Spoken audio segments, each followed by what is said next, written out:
Hey there, listener. Buckle up, because today we're diving headfirst into the world of UAPs. You know, those unidentified aerial phenomena that everyone's talking about? You sent us a ton of articles on government transparency, or should I say the lack of it, surrounding UAPs. And let me tell you, some of this stuff is seriously wild. Now, just to be clear, this isn't about proving little green men are out there, okay? This is about digging into the claims, looking at the evidence, and really trying to understand what's being alleged, because the idea that the government might be hiding information about UAPs, well, that brings up some big questions, like who really holds the power and what do we as the public have a right to know? This first article you sent, pasted text by Michael Schellenberger, it just throws down the gauntlet right from the get-go. It claims the Pentagon's hiding this whole clandestine UFO program totally off the books and hidden from Congress. And that sounds like crazy, right? Like, is there actually any truth to this? Well, to really get a handle on how serious these accusations are, we kind of have to understand how government secrecy works, especially when it comes to national security, right? So, the U.S. Constitution, it lays out this very clear oversight role for Congress, especially when it comes to these super secret programs, you know, the ones they call special access programs or SAPs. SAPs, okay. But for those of us who don't speak, like fluent government secrecy, what does that actually mean? Think of it like this. These SAPs, they're buried so deep that just admitting they exist could get you into some serious trouble. And Congress, they hold the power not just over the government's budget, but also over making sure that the government is playing by the rules, even when it comes to the top secret stuff. So it's like a checks and balances thing. Even the shadowy parts of the government can't just do whatever they want. Exactly. And this is where the National Security Act of 1947 comes in. This law, which they created right at the start of the Cold War, it says that any covert operations, anything done in secret, it has to be reported to Congress. So if these whistleblowers are telling the truth, and the Pentagon really is sitting on this whole secret UAP program, they're breaking the law. Straight up. Wow. Okay, so we're talking about potential constitutional violations, people risking their careers, shadowy government programs, and I thought this was just about some weird lights in the sky.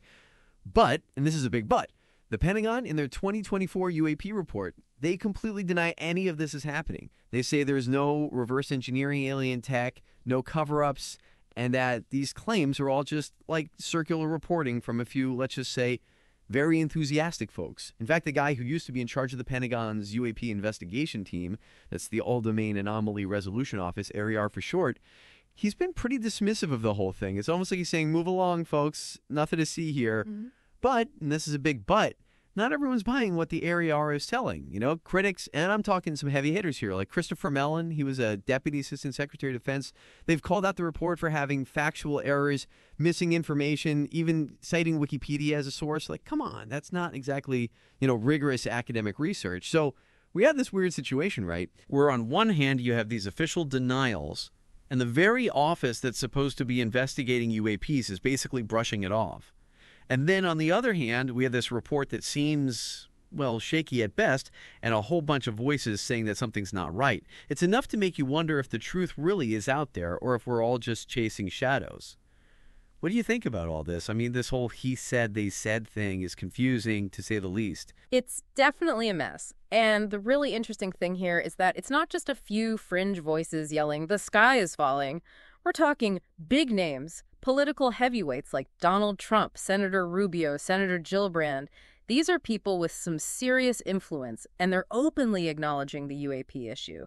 And what's even more important is they're raising doubts about the government's transparency. Okay, so you're saying it's one thing for, you know, some random person to claim they saw something strange in the sky, but it's a whole other ballgame when experienced politicians and intelligence officials stick their necks out like this. Exactly. These aren't people known for jumping to conclusions. These are people who deal with complex, often classified information every single day. For them to come out and publicly question the official narrative, that speaks volumes. And it goes even deeper than that. You were saying it goes deeper than big names questioning the narrative. What did you mean? Well, we have statements from people who've been right at the top, you know, of the intelligence community. And what they've said, well, it really makes you think. We have John Brennan, former CIA director, and he's not exactly known for making stuff up, right? He's hinted that some of these unexplained events might be, and I'm quoting here, something that we don't yet understand.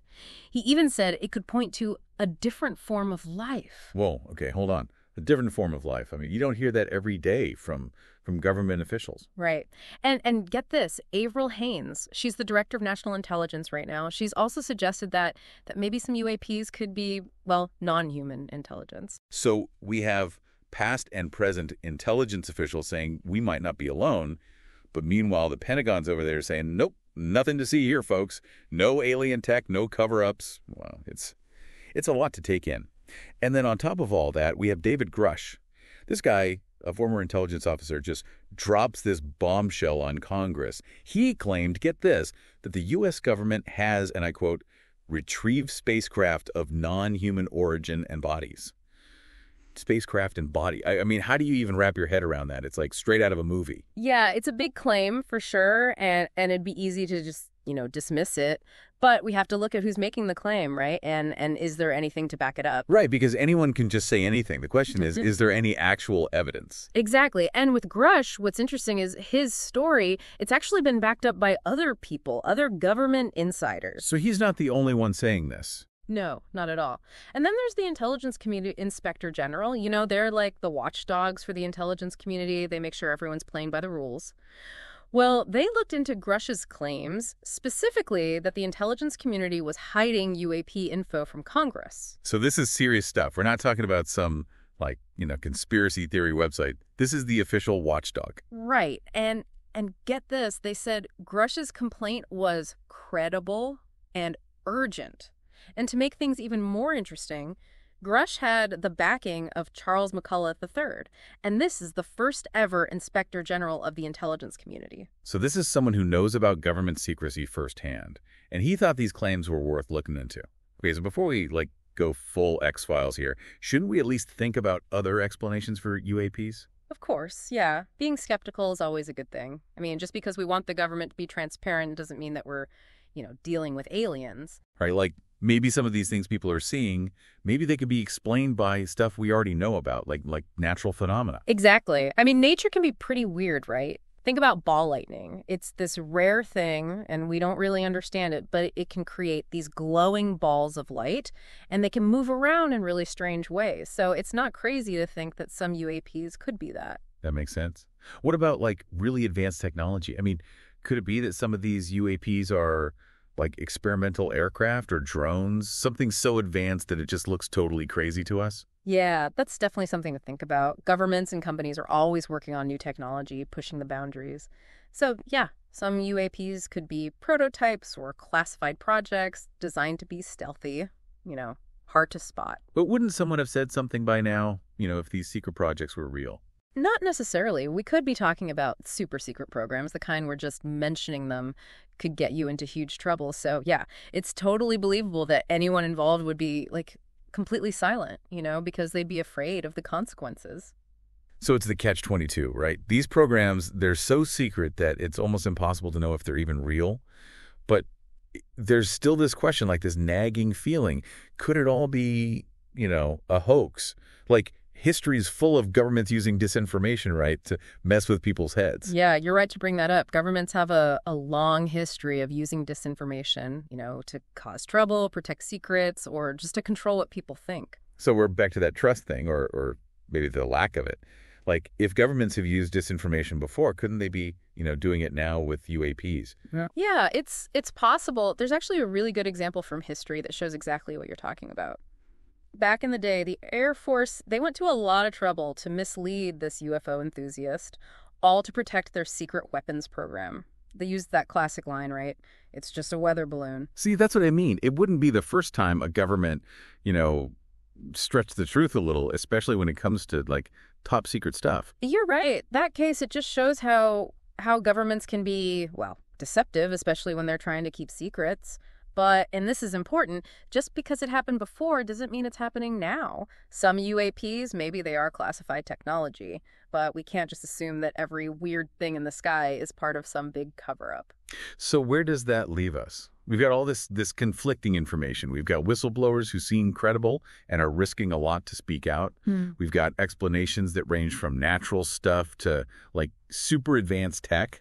And we've got this feeling, that maybe we're not getting the whole story. It is a lot to process. And this is where thinking critically is super important.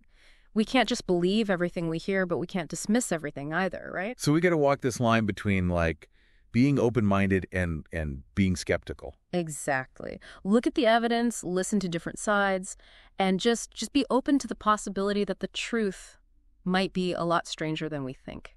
And what about the people who have spoken up? The whistleblowers? I mean, they're putting a lot on the line. What do you think their motivation is? It's a good question. Senator Rubio, he said it well. He talked about how much these people are risking. You know, these are people with serious backgrounds, people who've built careers on dealing with, like, really sensitive information. And they're risking everything, their reputations, their jobs, maybe even their freedom, by coming forward.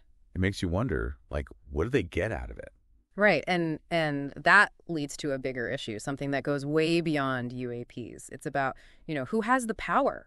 We, the public, we have a right to know what our government's up to, especially when it's something that could be like a big deal for the whole world. Transparency, it's not just about, you know, curiosity. It's about holding our leaders accountable, making sure they're doing what's best for us. Yeah, and we can't forget about what might happen to these whistleblowers. Speaking out against powerful people, especially about something as controversial as UAPs, that can have serious consequences. Absolutely. We've seen it over and over again, right? People who dare to question the official story, they get punished. Their careers are ruined, their reputations are shot, sometimes they're even threatened. And that fear of what might happen, it keeps people silent, even if they have important information. And that keeps us all in the dark and lets bad things happen. So how do we, like, navigate all this? How do we find out what's true when there's so much secrecy, so much speculation, and maybe even, like, deliberate lies? It starts with us, you know, demanding transparency from our government, demanding that they're held accountable. We need real investigations into UAPs, investigations that are open and honest and not trying to hide anything. It's about taking back our right to know, to have a say in the things that affect all of us. Exactly. And it means that we as individuals have to be really careful about what we believe. We have to look at the evidence, be open to different points of view, and yeah, be willing to question even our own beliefs. Well said.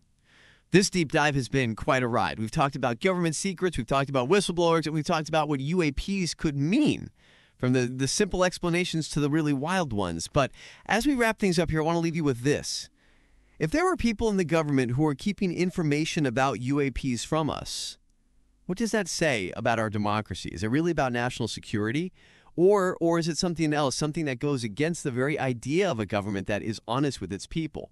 That's something I want you to think about as you keep learning about this topic. And, you know, it's a topic that's both fascinating and let's be honest, a little bit creepy. And the main issues that Congress and others have been concerned about are basically safety of flight concerns and counterintelligence issues. But of course, there's always the question of, is there something else that we simply do not understand that might come extraterrestrially?